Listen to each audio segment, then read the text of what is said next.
Sangli ST बसस्थानक आगारातील वर्कशॉपमध्ये उभी असलेल्या एस.टी बसमध्ये बेवारस अवस्थेत तब्बल 12.426 किलो गांजा आढळून आल्याने एकच खळबळ उडाली आहे. जप्त करण्यात आलेल्या गांजाची अंदाजे किंमत 2,46,260 रुपये इतकी आहे.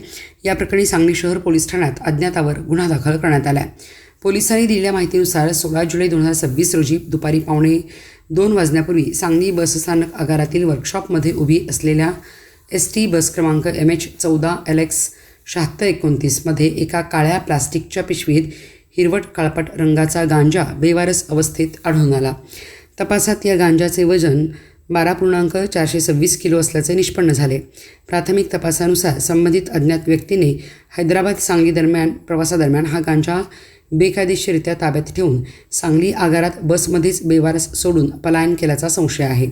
या प्रकरणी अज्ञात आरोपीविरुद्ध अंमली औषधी द्रव्य व मनप्रभावी पदार्थ अधिनियम 1985 अंतर्गत कलम 8 क व 20(ब) अन्वये सांगली शहर पोलीस ठाण्यात गुन्हा दाखल करण्यात आला असून गांजा बसमध्ये ठेवून गेलेल्या व्यक्तीचा शोध पोलीस घेत आहेत.